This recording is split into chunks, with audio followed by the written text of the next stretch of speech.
Me hizo acordar a la oposición de Irak a Saddam Hussein.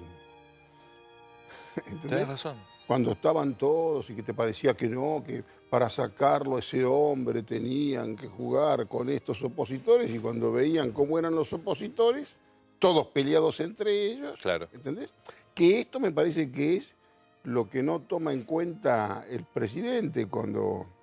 Bueno, vos sabés que yo no tengo ninguna gana de hacer crítica sobre el presidente. Porque si yo le di 120 días de crédito cuando asumió, y yo creo que verdaderamente su gobierno empieza el 22 de octubre de este año, Claro. por lo menos a los 2 años hay que darle 40, 45 días para que, Reacomodar el... para que haga su juego, para que empiece a valer por sus propios atributos. Pero bueno, tal vez me equivoqué de vuelta, porque yo pensaba que venía ese turno de él y no estar todos los días con el tratamiento de los presos kirchneristas y ese tipo de cosas. Otra vez el kirchnerismo inagotable del centro, ¿viste?, del escenario. ¿Sabes qué? Me parece que son fenómenos paralelos, pero no necesariamente concatenados. Lo del kirchnerismo me parece que tiene más que ver con la lógica de la justicia, que entró en una dinámica de autonomía relativa por lo menos.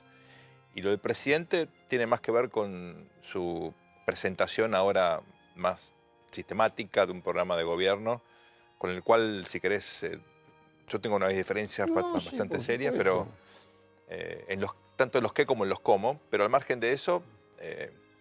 Pero a lo que fue mi crítica a propósito del tema Venezuela. Sí. En un reportaje en el Financial Times, me parece que se manda una butada muy fuerte. Y lo vi.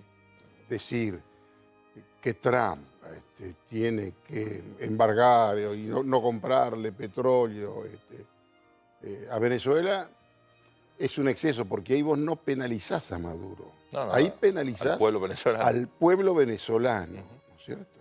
Y me parece que lo que falla también es quizás la información que él tiene sobre Venezuela. Porque de pronto hoy, si hay elecciones libres, con veedores en Venezuela, a lo mejor te la gana de nuevo el chavismo, porque la oposición venezolana está muy dividida. Chávez no llega a Venezuela por casualidad. No, por supuesto. Chávez llega en un momento de una decepción de la clase política total. Pero digamos, cuando el presidente dice eso, que me parece que hay o muy mal asesoramiento, o el presidente se larga solo al decir eso, porque también tenés que tener una base informativa completa. O sea, Jorge, Venezuela en Estados Unidos tiene casi 7.000 estaciones de servicio. Bueno, esa empresa ya está, es Citgo, está fundida. Pero tiene un socio importante también, ¿no? También hay un problema con los rusos y Citgo. Bueno, ya sé. Estuve averiguando eso ahora. A propósito de esto. Sí, claro, porque me llamó la atención el comentario del presidente en un contexto de default de Venezuela.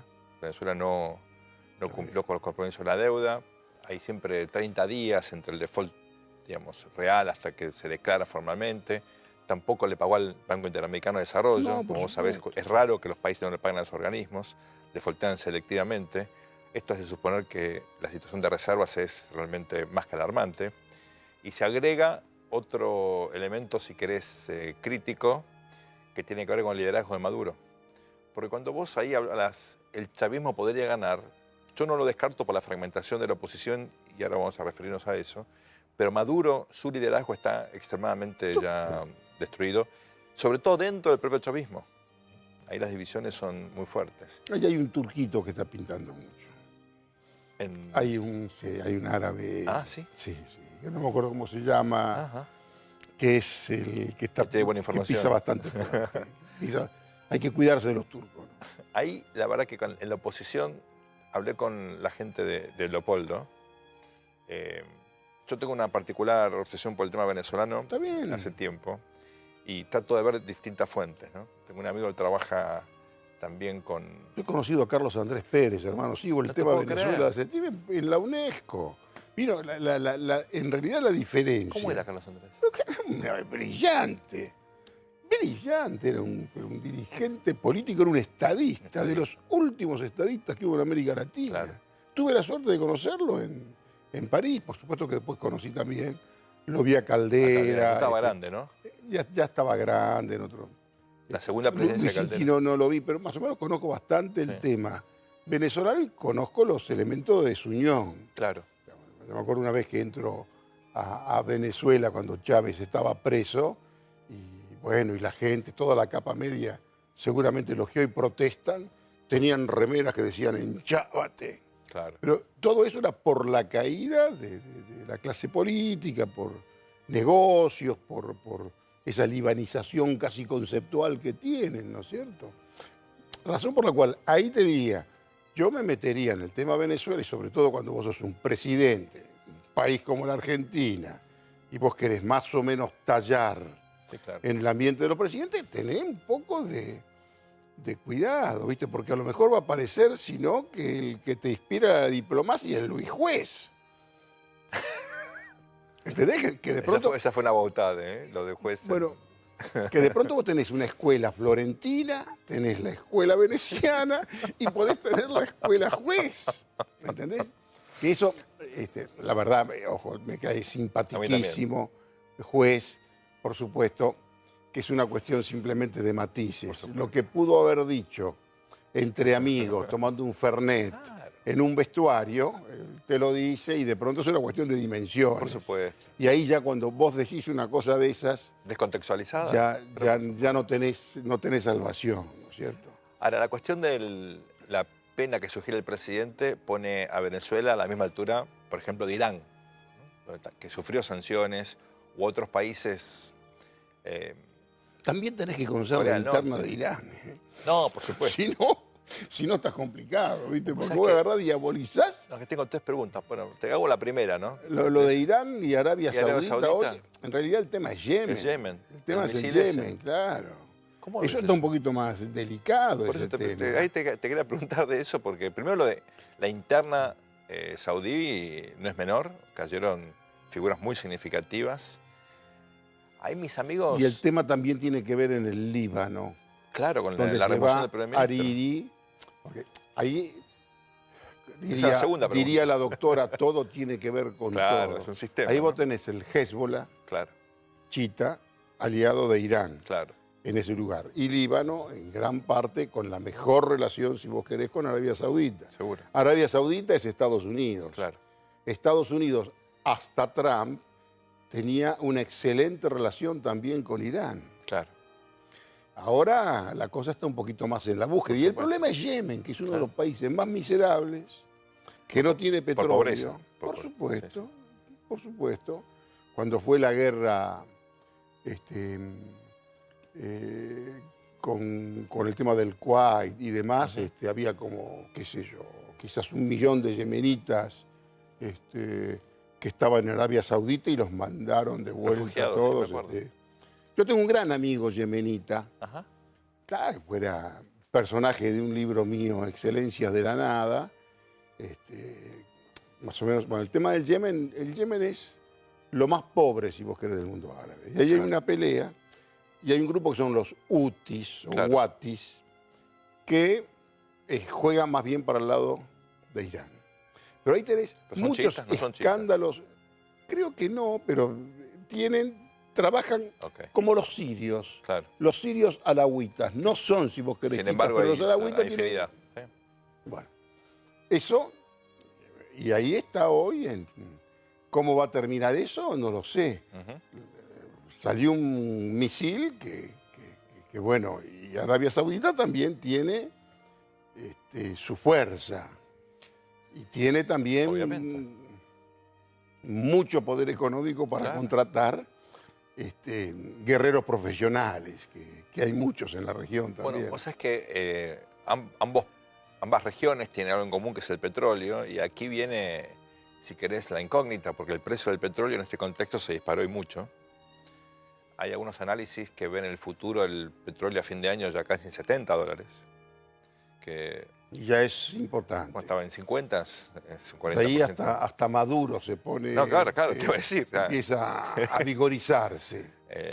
Y, bueno, de hecho también eso genera más esperanza en Vaca Muerta y en otras zonas petroleras que ahora están aquí en nuestro país un poco adormecidas. Yo siento que al presidente, y te lo digo porque vos tenés muchas buenas relaciones, y creo que le corren el arco permanentemente. ¿Cómo es eso? Una metáfora deportiva, le corren Sí, sí. el arco. Primero, que tenía que consolidarse políticamente y ganar, si vos querés, aparentemente. Esta elección. Y ganó la elección, fue y casi como que vas a facturar. Gané la elección, ahora venga. Bueno, ahora no, ahora queremos saber si va a haber consenso con la oposición.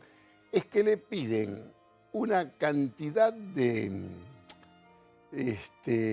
atributos, digamos, que no existe en ninguna parte del mundo. Tanta certeza, ¿entendés? Me parece que lo que pasa y que quizás es algo que tendrían que discutir de otro modo. Cuando yo digo así popularmente, le corren el arco. Pero mira, estás en un viaje donde aparentemente te va muy bien, estás muy bien, estás hablando en el Council of America y como dice un amigo mío, es como hablar en el CARI acá. Es como llegar a París y hablar en la Maison de l'Amérique Latine. Vos venís, yo te organizo en la Maison de l'Amérique Latine y vos estás hablando en la Maison de l'Amérique Latine. Pero el público era muy sofisticado. El público es distinto, pero vos tenés ahí la gente de ese lugar que vende eso y que vos sabés que así sea. Qué sé yo, Pitrola, presidente de la Argentina, lo van a llevar ahí obviamente. Los mismos tipos y van a estar ahí sentados. Pero los invitados eran muy importantes. Por supuesto que eran muy importantes. Te corren el arco. Te hacen problema con el biodiesel. Te hacen problema con la carne. Sí. ¿Entendés? Estás con una situación... Bueno, ahí viene mi crítica, ¿no? Ajá. ¿A quién? ¿A mí o a...? No, yo te contaba que tenía una visión crítica de esta etapa de relanzamiento del gobierno con estas propuestas para consensos básicos, ¿no? En primer lugar, porque el presidente sigue intentando insertar a la Argentina en un mundo que lamentablemente ya no existe más. Es un mundo idealizado, casi es un mundo noventista. Sebrelli diría los deseos imaginarios de un mundo, ¿viste? Fíjate la metáfora, ¿no? Tenemos una reunión importante de la OMC ahora, el año que viene el G20. Son dos organizaciones noventistas de un mundo donde el libre comercio está en retracción y el G20 era una especie de aparato de legitimación del poder unilateral de Estados Unidos que ya tampoco existe. Entonces, ambas instituciones reflejan un equilibrio de poder de hace 20 y pico de años, que tal vez era el que el presidente hubiera querido tener ahora para jugar un juego global y ser un buen alumno de una región complicada, pero ese mundo ya no existe, empezando por el propio Trump, que uno, destruyó el NAFTA, destruyó la Alianza para el Pacífico. Este viaje que hizo ahora fue relativamente exitoso porque... Ahora en el Asia. En Asia, pero como unidad, digamos, geopolítica de transformación del mundo atlántico en su momento, ahora un mundo pacífico, Trump la disolvió. Entonces, la verdad que es un mundo donde hay mucho más problemas para captar inversiones y para comerciar. Dos temas cruciales para una Argentina que tiene déficit comercial y déficit fiscal. Fíjate qué interesante, Jorge, que hoy la Argentina, para captar inversiones, tiene que cambiar el sistema tributario, porque las empresas tienen menor carga tributaria en otros países, comenzando ahora por Estados Unidos. Trump envía una reforma tributaria al Congreso, debe ser la primera cosa que va a ser capaz de aprobar, desde que está hace un año de las elecciones, va a ser un año del poder ahora en enero, porque efectivamente es una caída en la carga tributaria que beneficia a los más ricos, al sector privado. Todo lo demás se lo rebotaron, pero eso para la Argentina es un problema. Captar inversiones ahora es mucho más complejo. Entonces, me parece que este plan sugiere que hay un mundo mucho más fácil o flexible a las necesidades argentinas, incluso en la cuestión del financiamiento. Argentina tiene todavía tiempo para financiarse, un año más, 2 años más, pero los bancos centrales del mundo están elevando la tasa de interés. Yo te diría un año más. Bueno. Un año más con los economistas que yo hablo. Yo sé que en mi formación yo me equivoqué mucho, yo tenía que haber sido economista, me equivoqué, tenía que haber sido abogado. ¿Cómo haces para hablar de esta Argentina sin ser economista ni abogado? No, claro. ¿Viste? Mejor tenés que ser politólogo, hablas de todo sin saber. Claro, yo no soy ni economista ni abogado, pero ese economista me dice, mira, cómo estamos, un año más o menos se puede tirar, pero bueno, hay alertas ya más que rojas, ¿no es cierto? Claro, todo depende del ritmo de... hasta ahora hay financiamiento por las tasas de interés tan bajas. Hay ahora designado un nuevo chairman de la Fed, que es un abogado justamente, no es economista, que hay que ver cómo le va a Powell. Imagino que el Senado le va a dar la ratificación. Es visto como alguien más bien, digamos, sin una doctrina propia y que se va a adaptar a las necesidades políticas. De hecho, es alguien que fue sugerido por el actual secretario del Tesoro, Mnuchin, y bueno, se supone que va a estar alineado con las necesidades del presidente. Me parece que no va a subir mucho la tasa de interés, pero siempre es un riesgo. Y aparte, al margen de la Fed, está el Banco de Japón, el Banco Central Europeo, el Banco de Inglaterra subió un poquito la tasa de interés. El crédito va a ser más caro, no hay ninguna duda. En este contexto, me contaba un especialista en petróleo hace un par de días que el incremento actual puede ser estratégico, porque los saudíes pueden estar mirando que tal vez los commodities, si sube la tasa de interés, puedan bajar y quieren tener un poquito de caja, para lo cual quieren cortar la producción del OPEP, para que los precios se eleven un poquito. Esa es un poco la especulación de estos tipos que hacen. Pero yo creo que estos muchachos creo que confían demasiado en la cuestión y en la relación con los Estados Unidos, ¿sabes? Ojo, no es que yo te la cuestione. No. Me parece que también se sobreestimó demasiado la relación supuestamente personal, casi afectuosa del presidente Macri con Trump. No, eso es. Que casi te diría, yo no me olvido, no fue banal cuando Trump le dice, quiero hablar de Corea del Norte y este me viene con los limones. Tal cual.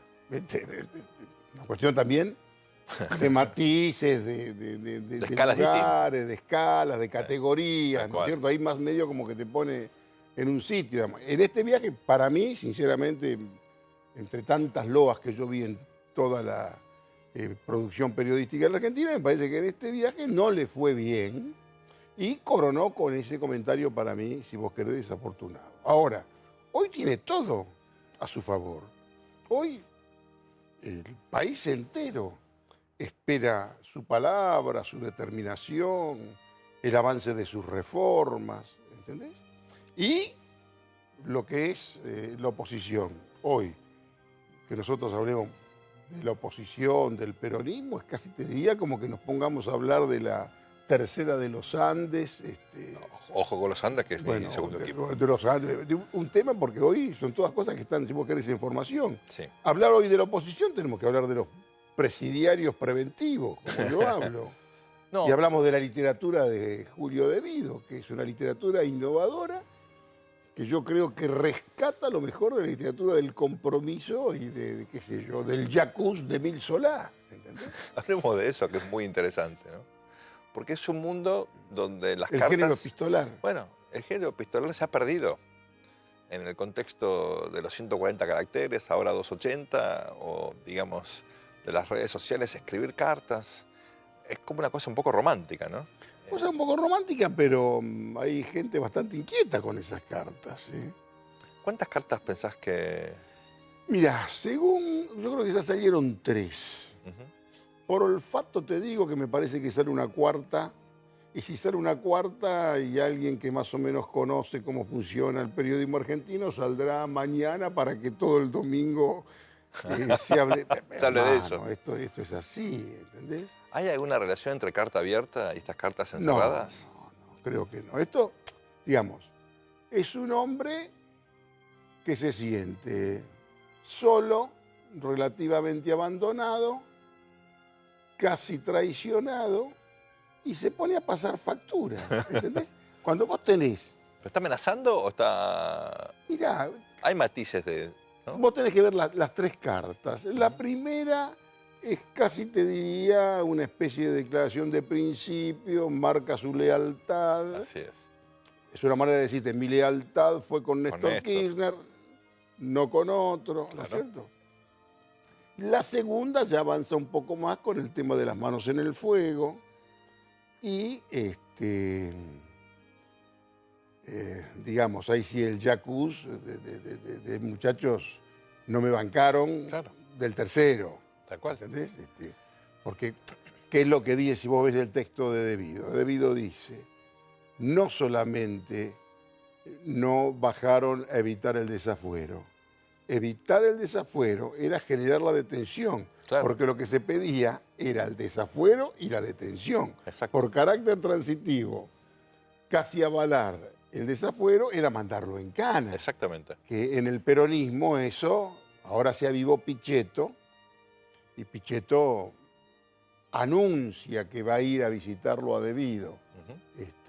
Tal vez si yo hubiera sido asesor de él, eso no se anuncia. Andá y después que todo el mundo se entere que estuviste. No anuncies. ¿Entendés? Como ese tipo dice, voy a ir a aquel lugar y le voy a pegar al guapo. No, pero andá y pegale al guapo. No amagues tanto, ¿no es cierto? Pero bueno, este es un tema. Y ahí vos tenés tanta información, no más que yo, con respecto al mundo de la justicia. Hoy hay una alianza muy fuerte, muy fuerte, que me parece que es de la cual, si vos querés, podemos discutir, que es la alianza del cardenal Richelieu, el presidente de la Corte, Lorenzetti, con Irurzun, la Cámara Federal. Y después, tercer vertiente, los jueces federales. Casi todos con una situación interna complicada. ¿Entendés? Y, bueno, en mi portal, modestamente, sale una miniserie que se llama La Justicia, del freezer al microondas. ¿Entendés? Hoy todo empieza a hablarse, hasta el tema Nisman. ¿Entendés? Tal cual. Empezando por el tema Nisman. Se levanta, bueno, vos sabés que si habla de un Lavallato, hablar de un Lavallato sin un empresario en cana, ni siquiera es serio como Lavallato. Lógico. Razón por la cual, de pronto algunos que van a estar citados. Y después hay algunas cosas complejas y contradictorias. Yo sinceramente no entiendo todavía cómo es que la Corte pide también el dossier de Carlos Pedro Blaquier, que ya tiene que ver con otra cosa. La vieja denuncia Tiene que ver con las cuestiones también de lesa de su humanidad. humanidad. Que yo, sinceramente, no sé, el mero hecho que lo pida y que se genere una expectativa así, claro, a su alrededor, no es el mismo problema el caso de Blaquier y algunos otros casos bastante conocidos que están, que son casi, que tienen el mismo tenor que lo que puede ser Blaquier con otros empresarios, y otros que son citados en causas, si vos querés, complejas, que la manejan distintos jueces, Odebrecht, donde ya cuesta creer que el Corcho Rodríguez tapa todo. ¿Viste? No, pero viste que ese corcho no puede tapar todo. La Cámara pidió y dio directivas muy claras, ¿no? Pide directivas muy claras y algunos dicen que es para que todas las causas vayan para un juez, porque hay otro juez, Casanelo, todos los jueces. Y yo te sugiero también que leas un libro muy interesante de un compañero tuyo. No, lo leí, el libro del Tato Yan. Yo todavía no lo terminé. No, es muy bueno. Pero está al margen de alguna cosa, que puede ser alguna discusión informativa que puede haber, es un libro... No, muy interesante. Y aparte está bien planteado. Pero bueno, casi todos tienen su situación interna y algunos quieren hasta llevarse los puestos a los propios jueces. Pero los jueces federales que tienen todas estas causas, ya hay presos, yo hablo de colección primavera-verano de presos, algunos mal presos. ¿En qué sentido? En el sentido de que hay un abuso de lo que se conoce como prisión preventiva, ¿entendés? Pero que hay un fallo de Irurzun, un dictamen, un fallo muy interesante, ¿no? Vi todo eso. Yo no soy abogado, te digo. Yo tampoco. Ahí apelo a otra de mis tantas carencias, que yo soy muy versátil en materia de carencias. ¿Entendés? La versatilidad mía para las carencias es fundamental. Pero bueno, algunas cosas a uno le cuentan y sabe. Ahora, sabes que estoy un poco preocupado por el hecho de que hay tanto foco en la justicia y críticas a los jueces y a la Cámara, como si la justicia fuese un poder del Estado aislado del resto. Como si el Poder Ejecutivo o el Poder Legislativo pudiera mostrar estándares de calidad institucional superiores a la justicia. Que hay un problema institucional en Argentina no hay ninguna duda. No solamente de la justicia, es más bien general. Y creo que salen bien parados, porque no se habla de ellos, tanto diputados, senadores, como sobre todo, o en particular, el Poder Ejecutivo, que en Argentina es unipersonal, es el presidente de la Nación. Claro. Te doy un ejemplo. Y en el mundo de la justicia vos sabés que están los operadores Sí, claro. de un gobierno que dice no tener operadores, pero que son operadores que se amontonan a veces, ¿no es Pero cierto? ¿sabes qué? Yo no lo veo mal eso. Porque tiene que haber un diálogo Entonces no te entre jactes poderes. de que no tenés operadores. No, una cosa es que haya operadores y otra cosa es que uno quiere influir en los fallos de los jueces. Y quieren influir en los fallos. Bueno, eso no me consta. quieren influir en los fallos de No, todos. bueno, eso no me Vos consta. sabés cómo es. Puede que tengas razón. Pero por supuesto que van a querer influir. Cuando yo te digo que hay un interés en que todas las causas de Odebrecht vayan para un solo juez. ¿Cuál es? No importa, no quiero comprometer a nadie, pero ¿viste? Que vayan para un solo juez, que es un juez que por supuesto por indicaciones también de la Cámara dice que hay que citar ya y todos creen que vienen citaciones por doquier y hay sinceramente una gran preocupación entre los empresarios, porque saben que algunos lo tienen que meter adentro y no alcanza con Cristóbal López, porque Cristóbal López no da el piné de empresario clásico que es el que necesita verdaderamente un Lavallato. Lo tienen casi como un emblema del kirchnerismo. ¿Entendés? No es uno de los tantos empresarios que hicieron negocios con la Cámara de la Construcción y que van a hacer negocios con el nuevo gobierno como corresponde, porque lo que tienen que hacer los empresarios es hacer negocios. No, está bien. Pero separamos un poco. Una cosa es un empresario que, con las reglas que existen, y no estoy justificando, estoy describiendo, ¿no? Tiene que hacer negocios con el poder de turno.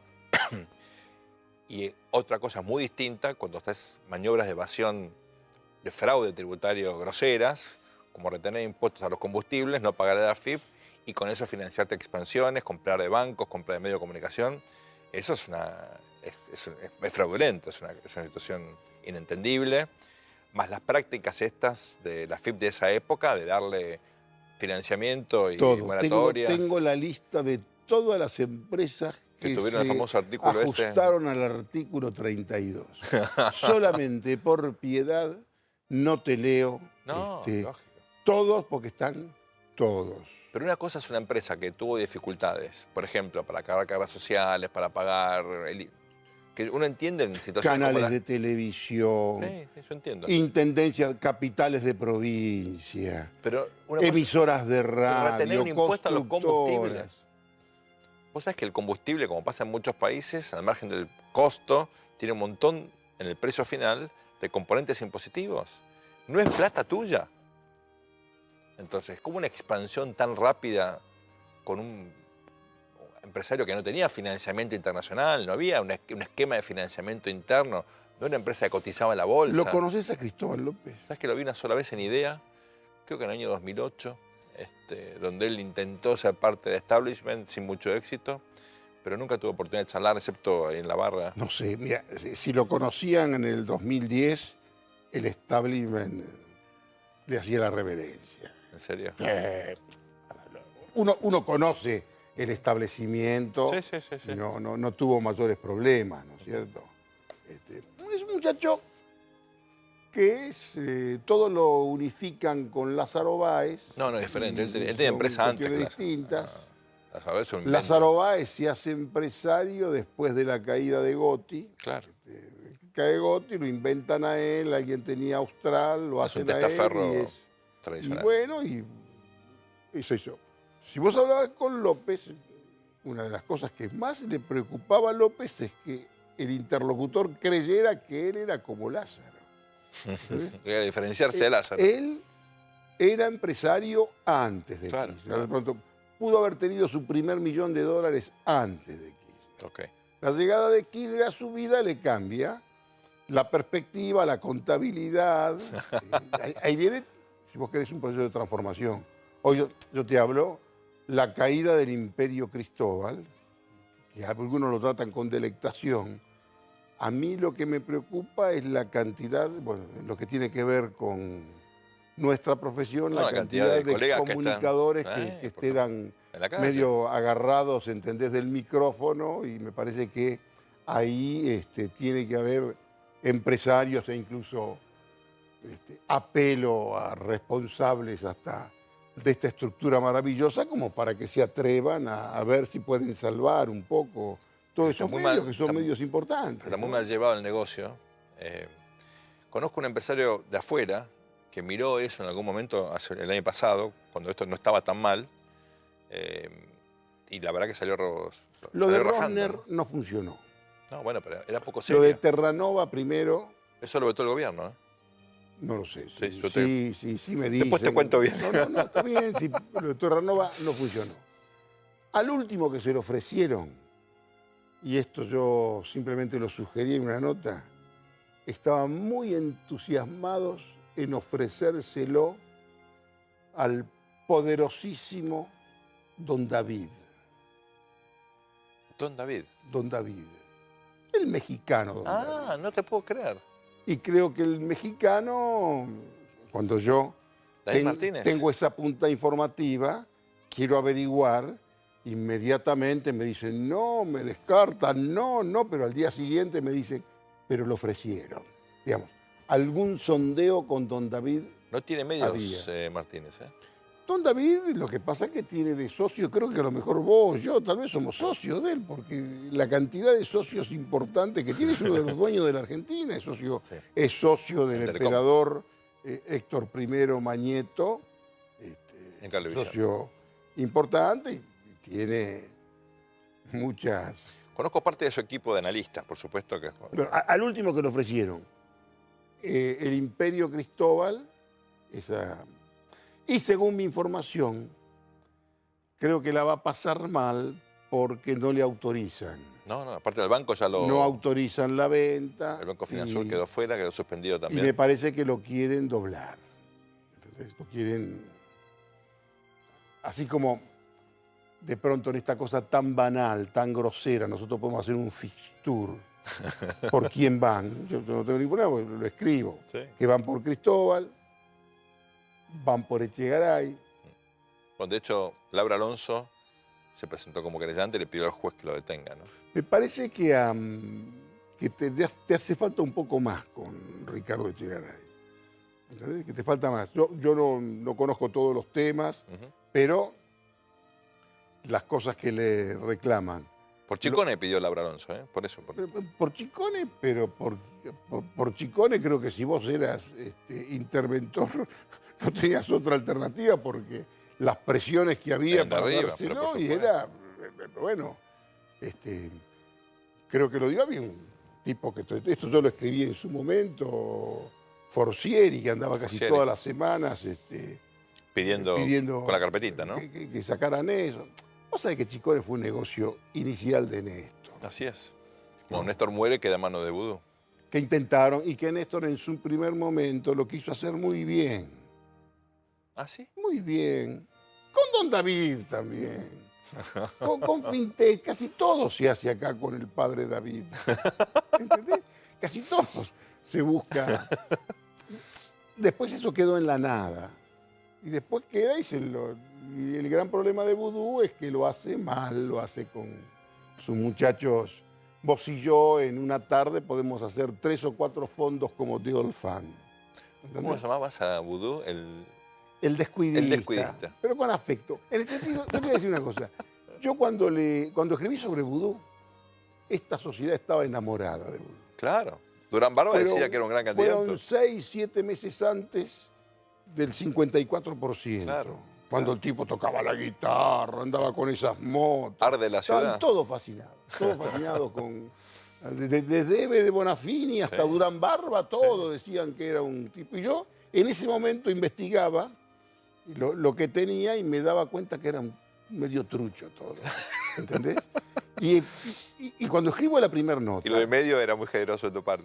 Cuando escribo la primera nota, en momentos altísimos, yo publico la primera nota sobre él, que se llama El paraíso de The Old Fund, sale el 8 de julio del 2011. Es decir, 6, 7 meses antes de las elecciones. Claro. Estaba todo. Fue una de las notas más fáciles de hacer porque era todo bastante precario, ¿entendés? Ahora, fíjate el mecanismo de selección de ella, ¿no? ¿Cómo se le ocurre ponerlo? Primero de ministro de Economía ya era una locura. De vicepresidente. Mira, no tenemos que ser vayamos por toda la secuencia. ¿Quién se lo lleva a Vudú a Kirchner? Sergio Massa. Sergio Massa. Originalmente. ¿Para qué se lo lleva Sergio Massa? Lo quería poner en ANSES cuando él se iba a la jefatura de No, lo quería poner porque Vudú lo tenía loco a Massa para decir, tengo un proyecto, tenemos que hablar con la presidenta, tenemos que hablar... Va con el verso, con todo ese proyecto de pulverizar las AFJP y quedarse cuando había un problema de inversión real. En realidad, Vudú lo salva en ese momento a Menem, a Kirchner. Cuando Kirchner... Era la caja enorme. Cuando Kirchner lo recibe a Sergio Massa y a Vudú, Sergio Massa estaba medio como inquieto, que sonreía. No estoy muy seguro, no estoy muy de acuerdo con él. Él tiene esta cosa. Y Kirchner lo trata mal a Vudú. ¿Y quién sos vos para ponerte a hablar de todo esto? Lo empieza a verduguear. Como hacía muy a menudo. Como hacía, ¿quién sos vos? ¿Pero por qué te venís a hablar de todo esto? Y más ahí, bueno, yo no estoy tan de acuerdo. Y dice, callate, no seas cagón, le dice. Es muy bueno lo que trae el pibe, le dice. Y se quedan. Ahora, por supuesto que nunca Néstor lo hubiera nombrado vicepresidente. A Néstor no le gustaba la gente linda, no le gustaban los tipos pintones. Mira vos. No, tenía un problema con los tipos más o menos, sea, qué sé yo, Martín Redrado, sea Lustó, todos los pibes más o menos. Mira vos. Pintones no le caían bien. ¿Sabés que Massa había propuesto esta opción donde vos podías quedarte en el sistema de reparto o ir, ¿te acordás? Volver al sistema, quedarte en la capitalización o ir al reparto vía el Banco Nación, un año antes de la expropiación de todos los fondos de la SFJP. Pero de todas maneras, a mí me llama la atención los criterios de Cristina. Fíjate que ella tuvo ministros de Economía de los más diversos, empezando por Lustó. Y terminó, digamos, con esta cosa absolutamente ridícula de poner a Kicillof, ¿no? Lo banca Vudú. Lo banca Vudú, claro. Lo banca Vudú hasta que Vudú tal vez habla un poco de más. Una noche, ¿no? Una información que se cuenta, ¿entendés? Y ahí Máximo se enoja. Entró una suerte de ostracismo peor que el que tuvo Cobos, sí, claro, te diría. O peor tal vez que el que tuvo Scioli durante 2 años en la primera época con Kirchner. ¿Y cómo ves la actual vicepresidenta, hablando de ostracismos? ¿La actual? Sí. Desaprovechada, lamentablemente desaprovechada. Me parece que Michetti da para más. ¿Entendés? Me parece que da para más, quizás tendrían que consultarla un poco más. Me parece que hoy la utilizan a Michetti para ir a los lugares que el presidente no quiere ir. Y me parece que ella sola desde ese lugar es muy leal, pero no arma muchas cosas. Pero bueno, me parece que está... La palabra es esta, si vos decís, es desaprovechada, desperdiciada. Como está desperdiciada Laura Alonso. Pero tiene un rol muy importante. En ese lugar no me parece que... Esa piba está mucho mejor como diputada, legisladora, en una cosa más ejecutiva, más que en esta cosa anticorrupción que... Me hablan muy bien de ella en el exterior. Sí, muy bien. Yo creo que con el tema de la anticorrupción este gobierno está medio entrampado, ¿entendés? ¿En qué sentido, Jorge? Que están entrampados porque han puesto la vara demasiado alta en esta cuestión, ¿entendés? Tan alta en esta cuestión que no se puede ni en broma tocarle ningún hombre propio. Y de pronto aparecen, que lógicamente cuando aparezcan todos los próximos de Panama Papers, Paradise Papers, todo esto va a pasar, todos estos muchachos van todos al paraíso. Porque desde el punto de vista financiero, esto de lo que mejor funciona y de lo que más saben estos muchachos. Pero son prácticas muy habituales. Yo sé que para el público en general esto es intolerable, pero vos sabés que los fondos que operan en el mundo... A mí no me lo es una práctica absolutamente habitual. Hoy me llamó un amigo que va a aparecer mañana o pasado en los Paradise Papers. Yo le digo, hermano, esto fue una cosa que en el 2007, vos no pensabas en el 2007 que ibas a ser un prócer, un patriota, un hombre que iba a reproducir agua bendita. Vos trabajabas en eso, no te amargues porque vas a aparecer. Pero por supuesto. ¿Entendés? Pero bueno. Le pasa a Aranguren con las prácticas estas de empresas de trading. Sí, todo lo que vos quieras. Entonces, ni cobraba por eso, era director. Está bien, no cobraba, pero tenés que convencer a la gente que no cobraba. Cuando de pronto una empresa que cobró, no sé, compró 200 millones de dólares, compró GNL vinculada. Cuando vos tenés que explicar mucho en política, perdés. Sí, obviamente. En política, el que explica pierde. Es como el señor que va con una señorita y no tiene una buena erección, ¿entendés? Y que quiere explicarle por qué. No podés explicar. El que explica está absolutamente cocinado acá. Ahora, Perdón por el ejemplo. No. Yo sé que es una metáfora. En el fleje. Pero me llama la atención lo siguiente, porque la ley de ética pública es muy taxativa, ¿viste? Dice que hace falta 3 años entre que dejas un trabajo en el sector privado y vas al sector público si es en el área de tu incumbencia, ¿no? Si es el área en la cual estás operando.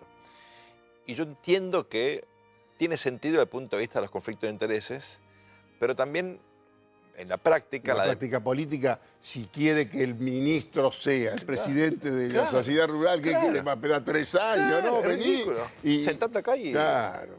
Y me parece que habría que cambiar la ley y pensar algo un poquito más flexible, porque no puedes violar la ley tampoco. Y después salen todos los adversarios y algún pecadillo, alguna cosa que hizo mal el funcionario.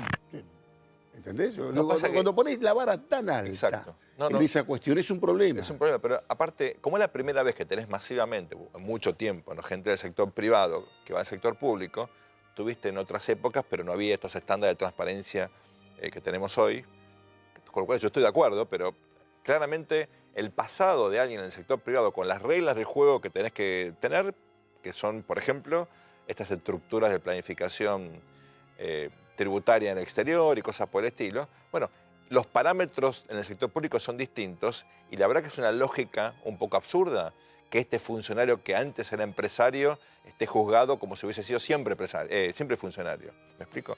Ahí hay un problema, me parece... Ahí hay un problema, cuando de pronto se habla que algunos empresarios tienen que preparar el bolsito. Sí. ¿Entendés? Yo no voy a hacer ningún nombre, ¿eh? No, por supuesto. Porque vos nombrás un empresario, empiezan a llamar los de relaciones institucionales y todos. No es nombrar, son varios los que están ahí en una gatera. ¿Entendés? Ahora, ¿cómo haces vos? Cambiemos para separar a los que pueden ser amigos. ¿Entendés? ¿Y los que pusieron plata en la campaña?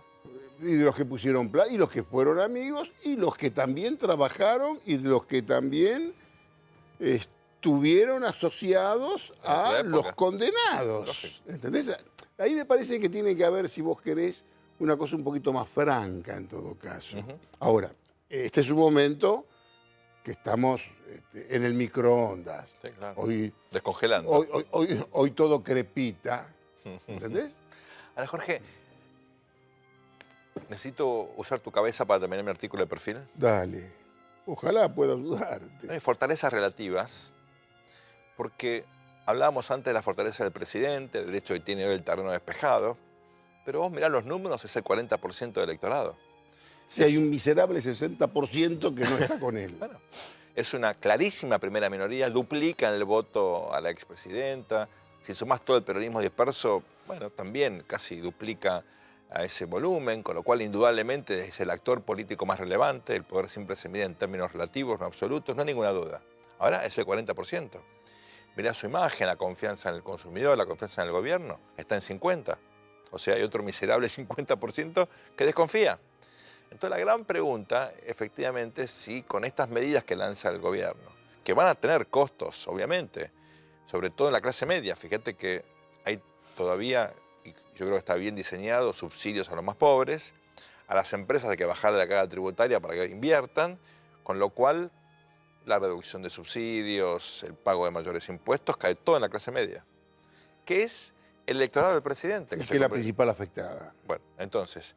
Tiene problemas hoy para pagar el colegio de los chicos, para pagar las expensas. la salud. Para comprarse una pilcha. La salud. Entonces, yo lo que veo es que va a haber un desgaste significativo el año que viene, que es un año clave, como marcábamos antes, por la necesidad de mostrar fortaleza en la reducción del déficit.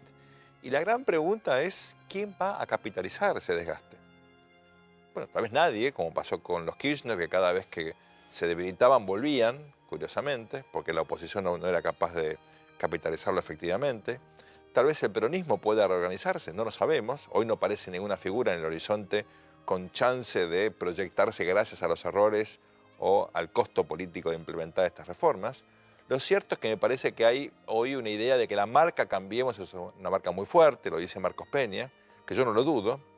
Ahora, te propongo lo siguiente. Para instrumentar es difícil. Bueno, pero si vos hoy salimos de aquí y quisieras ir a afiliarte a Cambiemos, ¿a dónde vas? En lo personal me costaría muchísimo, hasta la fantasía. Está bien, pero diría, no. Seguime el juego. Y bueno, ¿Dónde vas? y podrías ir a la Unión Cívica Radical, que están caídos.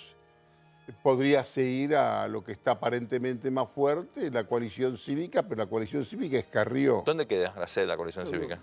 Es Carrió. Es Carrió y sus circunstancias. ¿Dónde queda la sede de Cambiemos? Y no tengo la menor idea. Bueno, no hay. Bueno, no sé. Mirá. Tendrías que ir ahí a la calle Balcarce. Balcarce y cerca de Belgrano. Si que vos hay una googleás oficina Cambiemos, ahí. no hay una página web que diga cambiemos.org, hay cambiemos.com. O sea, la entidad política de buscalo Cambiemos. a Alejandro Rossi, tu interlocutora. No, lo que estoy sugiriendo es que la fortaleza afiliar. que hoy tiene el presidente es porque es el presidente, no por Cambiemos. No es la entidad política, no son las ideas. Es una marca, decís vos. Es Entonces. una marca Es y el él. Poder Ejecutivo. Y el Poder Ejecutivo. Y así como el kirchnerismo parecía invencible ahí por el 2013, 2014 o 2012, y Cristina decía vamos por todo, y 4 años después está diluida, temo que Cambiemos hace una confusión del poder presidencial frente a una oposición fragmentada y dividida a la idea de Cambiemos y el supuesto de que la sociedad está comprando esta nueva situación, que hay cambios que están como validando la propuesta de Cambiemos. Hay todo un discurso. Yo, para ayudarte a tu nota, le Sí. dejaría el final abierto. Eso es muy bueno. Así no me equivoco, Me ¿no? parece que es ese, el final abierto, ¿entendés? A mí no me gusta escribir con preguntas. ¿Sabes que yo lo hago siempre eso? Si, yo sinceramente, si yo voy a hablar de algún lugar y lo que yo tengo que hacer es hacerme preguntas, no, yo estoy acá para dar respuesta. De pronto me equivoco, pero vos tenés que dar respuestas. Esto lo decía muy bien el Chueco Mazón. Mirá vos. Claro, que él decía, no podemos llamar a los compañeros para decirles dudo. ¿Cómo le vas a decir dudo? No podés llamar a la gente, vienen toda la gente a escucharte. Pero que como creen que dijo vos Aldo decís Rico, dudo. es la jactancia de los intelectuales, Bueno, nosotros podemos esto no dudar. es así, ¿entendés? Me parece que ahí también estos muchachos ahí a veces la pifian cuando arrugan demasiado rápido, ¿entendés? Que van por alguna cosa, es el título del diario, alguno se te para y recula. El impuesto al vino. Distintos impuestos, ¿entendés? ¿Qué es lo que aparece? Parece que no tienen claro qué es lo que van a proponer, ¿entendés? Lo de los consensos básicos, estoy diciendo con la mayor y el menor interés de generar críticas. Fue consensos básicos. Sinceramente, estos muchachos que son los encargados de armar muy bien estos escenarios, tenían que haberlo hecho de otro modo. De otro modo. Consensos básicos y es uno que habla. Me parece que eso no tenía que haber sido para la televisión. Claro. Eso tenía que haber sido para los gobernadores, para las cosas, y ofrecer la palabra si verdaderamente quería hacer un consenso. No, eso no es consenso. Eso fue el presidente desde arriba, Claro. dando títulos. Algunos títulos casi son faltas de respeto, porque decirle a un tipo como Berna, nadie puede gastar más de lo que produce. El tipo, viste, que De superar fiscal. los conocen digamos, Claro. tenés que tomar más o menos conciencia y los matices ¿De qué estás a hablando? quién le hablas, ¿entendés? Pero Jorge, vos sabés que ahí me parece que no solamente tenés razón, sino que el presidente define los qué y define el cómo. Con esta suerte de revolución interesante este reformismo permanente, ¿no? Que es una creación intelectual bastante inusual, porque remite un poco al trotskismo de la revolución permanente y a la tradición menchevique del reformismo. Es una especie de mezcla un poco extraña. Y ahí vos sabés que yo creo que hay una crítica para hacer, porque el reformismo históricamente se impuso en Europa en países ricos, ¿no? En Alemania, el reformismo del Partido Laborista inglés, que era la hipótesis de cómo distribuir mejor el ingreso en países que tienen obviamente mucha riqueza, en los protagonistas de la revolución industrial. Acá el reformismo se está proponiendo en un país que es pobre y que tiene que salir de la pobreza, y ciertamente es cierto que los shocks han fracasado, pero lo que no está claro es que el reformismo vaya a tener éxito. Porque el reformismo en todo caso es una idea de método, lo haces de a poco. Lo que acá hay que discutir, ¿qué estás haciendo de a poco? No cómo lo haces solamente. Y si consultás un poco con los radicales, que de esto saben, Mario Negri es un tipo con mucha influencia. es el que tiene más influencias. Más que ahora tal vez que si hablamos de reformismo, sí, bueno, la porque tradición tenés que reformista. hablar con los radicales. Y cordobeses en particular, ¿no? Y no los tengas tan desconformes. Sí. Hubo una reunión en Setúbal. Nadie habló de Setúbal. Importante reunión en Setúbal. Una reunión muy importante. En un lugar aparte mítico para el radicalismo. Muy importante, ¿no? Que ahí surgieron dos definiciones. Sí. Unión Cívica Radical, Cambiemos, ¿no? UCR, somos radicales. Hay una diferencia ahí bastante notoria que me parece que los medios de comunicación no hacen un gran aporte al obviarlo, al no tratarlo. ¿Entendés? Hay tanto temor, como si esto fuera una finísima porcelana, de establecer alguna crítica, que me parece que se tienen que bancar la crítica. Es el grupo Los Ocho de Menem, ¿no? Este grupo de Setúbal, para poner un parámetro. Tal vez era más intelectual el grupo de Los Ocho. No, el grupo de Los Ocho era mucho más activo, tenía una fuerza en el Parlamento bastante fuerte. Estos son muchachos de la ñata contra el vidrio, muchos, que la miran de afuera, ¿entendés? Pero que tienen una historia en la Unión Cívica Radical, y que no les gusta que el radicalismo sea una especie, como dicen ellos lo dicen, es una línea interna del PRO. Ahora, la pregunta es si estos radicales se van a quedar aislados o van a buscar alianzas con otras fuerzas de la política más tradicional, incluyendo el peronismo. No te sorprendas si hay algún intento frentista de cara Yo creo a que 2019. están más cerca algunos dirigentes del peronismo que los radicales que ya están asociados.